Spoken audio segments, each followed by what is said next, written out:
Welcome to Confessions Beyond the Food. I'm your host, Nancy Ridlen. Let's dig in and get inspired.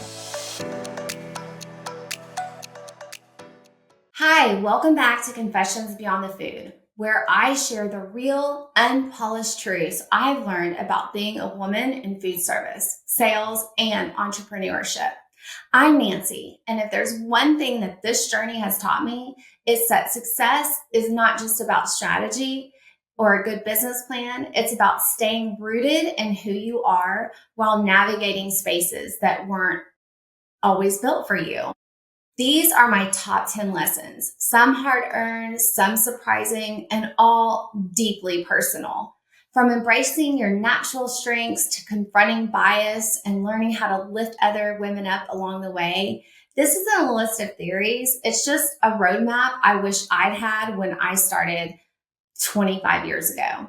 So whether you're here to pick up a few tips, feel less alone, or spark change in your own corner of the industry, I hope you'll find something that resonates with you. So let's dig into the top 10 how-tos for being a female in the food service, sales, and as an entrepreneur. So the first thing is to embrace who you are. You do not have to think or act like a man to succeed. I remember when I first started and I was negotiating contracts, and it was a new thing for me. And there were some things that had never been challenged before with other reps like me. But I wanted to address these particular subjects. And a mentor told me, Nancy, you need to think like a man. You need to speak like a man and just bully your way through this. And I just was like, wait, no, that's not me. That was not me. While I did want to get my point across, I wanted to speak it in a way that was true to my voice. And I feel that when you do that and when you pretend not to be somebody else, a man or, any leader that I think it's really important to be who you are and use your authentic voice, intuition, and style, because those things become your superpowers. It's a great thing to think about whoever you are talking about. That's just sales 101, is to think about how that person thinks about a particular subject or what their background is or how they approach certain situations. It's really good to understand that, but that doesn't mean that I have to take on that stance. Really trust these superpowers. They really work. It just comes with sitting back and really thinking about it before having hard conversations or negotiating and all those things. So number 2 is know that you will face challenges. Be prepared. Biases, assumptions, and roadblocks will appear. And I think it's really important to anticipate them so that they don't derail your confidence or momentum. I remember that when I started in the industry, that one of my customers asked me when I was there for the first time and I was finding out what they were looking for, and he had an order to place, and he said, hey, will you sit in my lap while we take the order? And I just was like, wait, what? And so here I am in this 5-star property, and I'm so excited. He's about to place an order, and I want to make a really good first, impression. And this is not just a one and done type of a deal. This is a relationship that I have to keep on going from here on out. And, and here he is making a suggestive comment to me. And that is crazy. There's lots of crazy things that's happened to me, but I said, no, I will stand here and take your order and we should be good. Right. And so once, we got past that and I stood up for myself, even as a very young female and wanting to make a good impression for my company and all the things, you have to be prepared to face those challenges and to say no. And that is really, really okay. And I think that if you have if you have knowing that these things happen, and that when you walk into a room as a female, they're going to assume certain things about you, potentially, if they don't know you.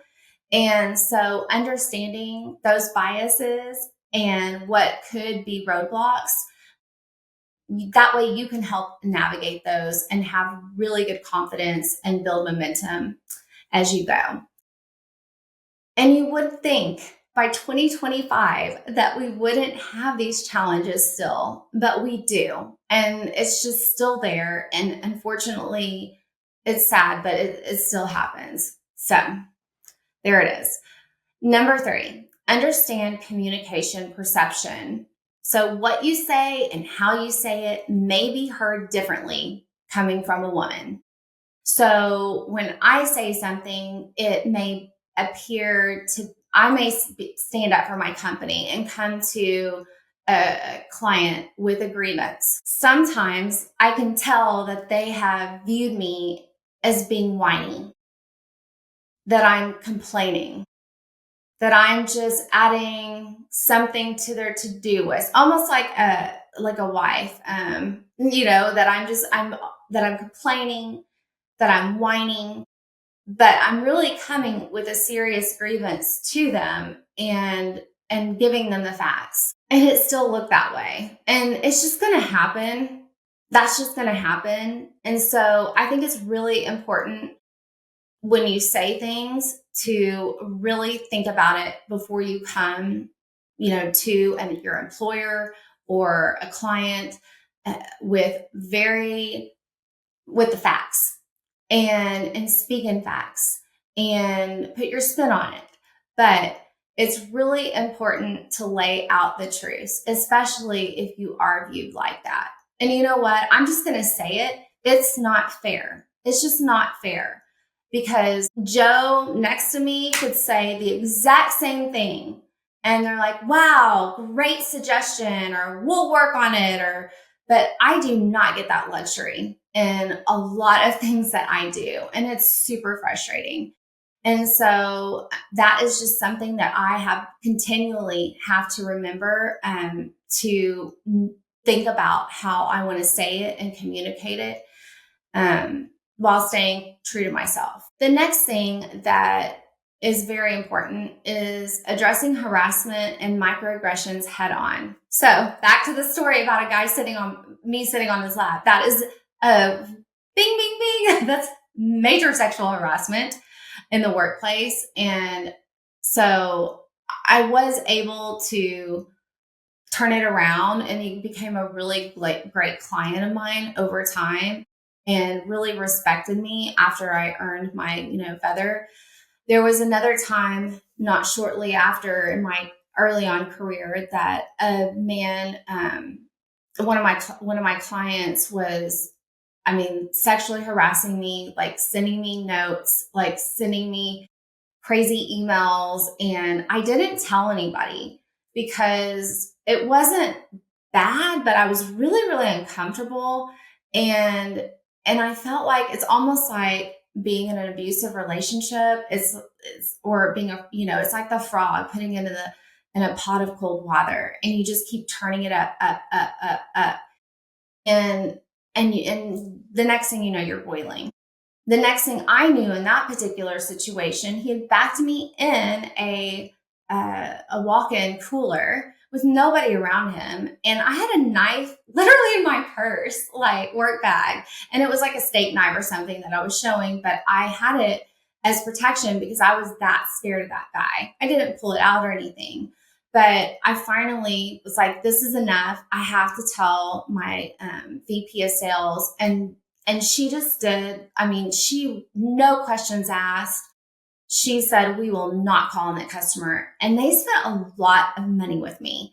And that was really hard for me as a young person. But I'm so glad I addressed it, because not only did I not have to go back in there and my boss stood up for me and they took all the proper actions, but I learned from that with having young or any females or anyone on my team that has any harassment and any microaggressions, and saying, hey, we do not tolerate that here. And that is not appropriate. And so we take it very seriously. And I have very strong boundaries, and I do it without apology, because you want to create a safe space for your team. You want to create a safe space for yourself. So if you are being harassed, please report it to a manager or somebody within your company. Number 5, be kind and uplifting to other women. Collaboration over competition. All right. So as women, we like, and this is a generalization, guys. For me, it's like comparison. We compare each other, and a lot of the times when you are in a male dominated industry and there's another female in the room, it actually can create, sometimes for some people, animosity, and they view them as their competition, and that, you're the female of the group. Who's this chick? So, but I think it's really important that we be kind to other women and uplifting. And I have made so many good friends with other women in the industry, whether they are my superiors, whether they are my coworkers, or whether they report to me. And I think I've learned that, being kind and mentoring them, and, the younger one, the newer ones to the industry has been so rewarding for me as a business leader and being in sales. And it's really important that we get to not only encourage each other, but celebrate wins, share insights, and talk about some of the stuff that comes up in the industry that that is uncomfortable, or even that wants to pit us against each other. So be kind to your fellow women. The next thing is number 6, mentor the next generation, which kind of goes with what I was just talking about. But I think that has been the most, and I said rewarding, it just is. It's just such a gift to be able to take on the next generation of female leaders and show them what good leadership looks like. And I had, we've all probably had a female boss that wasn't nice to us, and at some point in our career, and was scary. And while I did learn things from them for sure, the lack of like nurturing and kind of wanting to build me up and kind of show me the ropes was kind of discouraging. And the people that I can remember, the people that took the time to get to know me, that brought me under, their wing, and really just kind of fed into me and gave me lots of wisdom over the years, and answered my questions, and just helped me get through a lot of difficult situations. If you are new to an industry in sales or wherever you are, I really encourage you. I think probably in all my how-tos, it's find a mentor, find somebody that you can divulge information to have confidential conversations, but somebody to help you have these difficult conversations along your career path.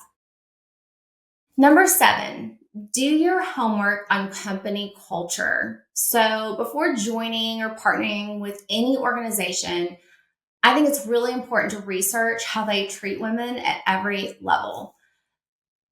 And the second part of that is culture is contagious.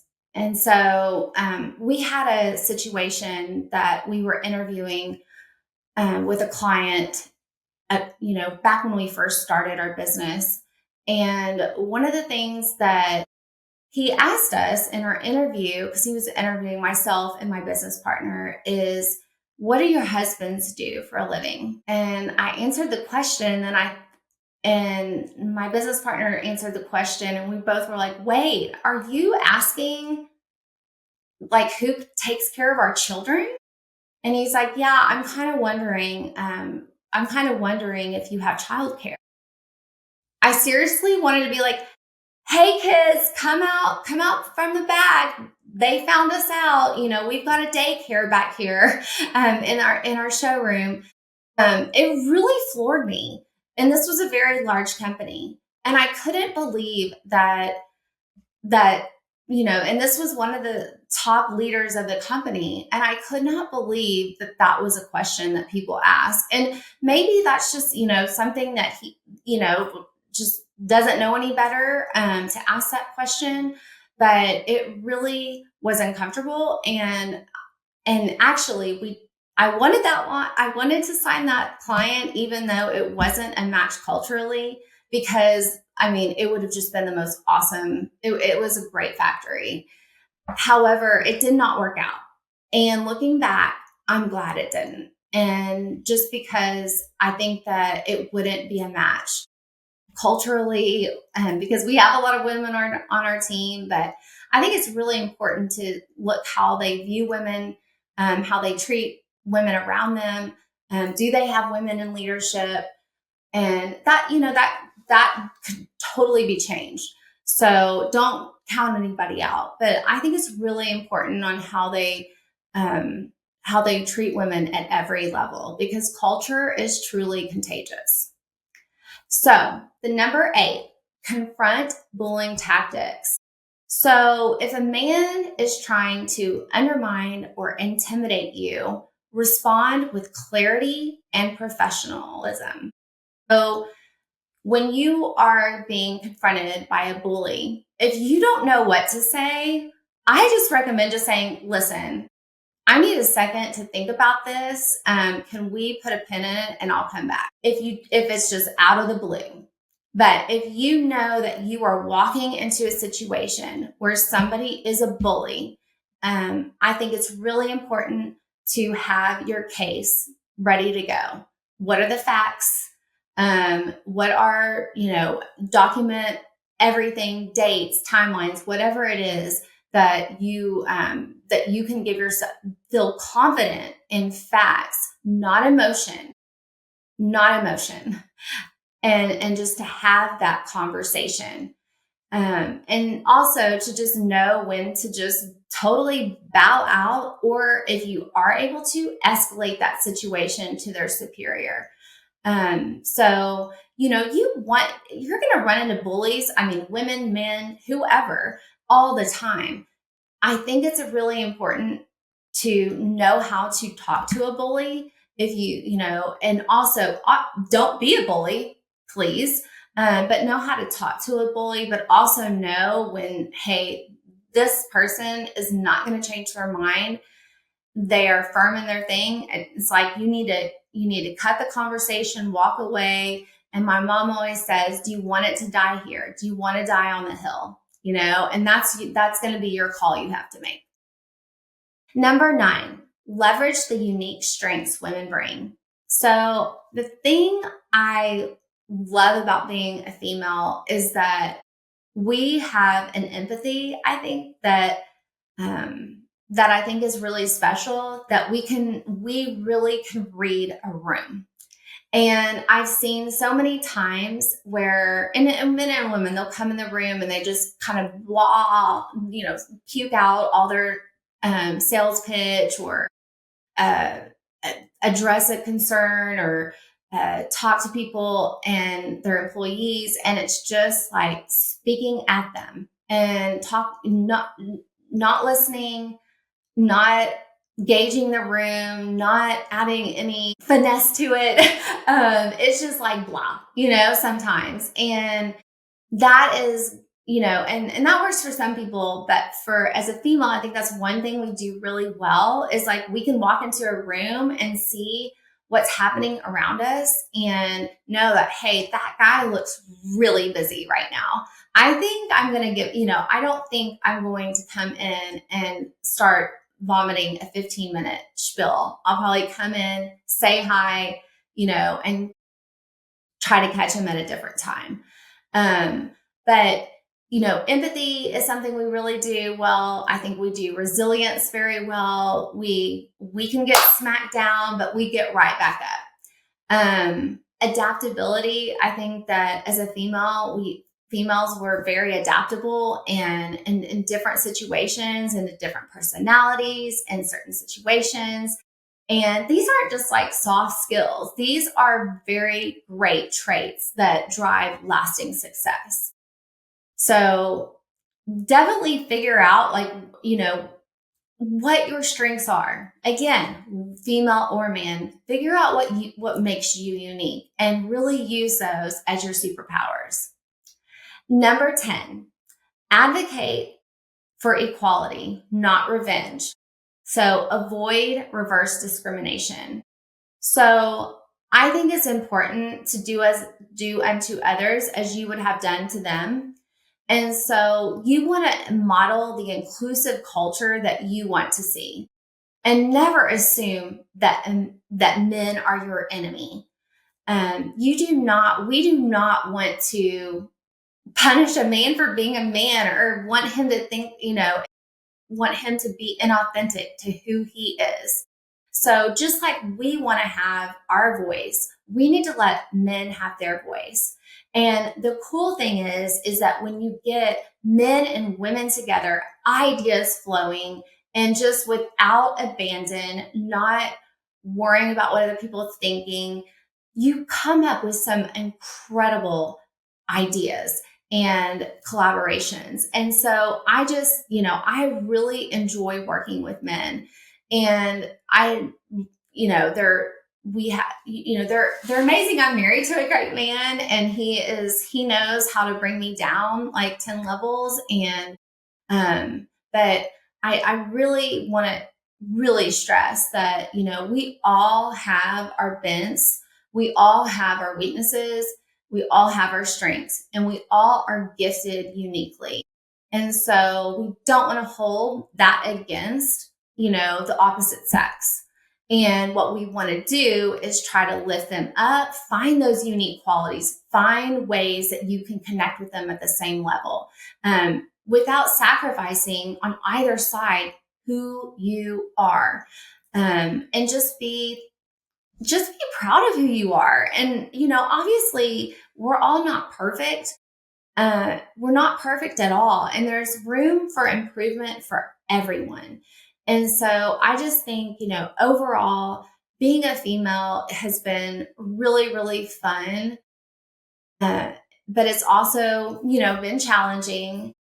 But overall, those challenging times and epiphanies I've had that may have just come out differently in the ways that we've approached the market and doing things different, that some really cool things have emerged. And again, I'm still learning, and I'm really hopeful that in the next 10 years, as you continue your career, wherever you are on that spectrum, that we can spark a change in each and every organization, and we can treat others well. If you treat people well, they are going to treat you well back.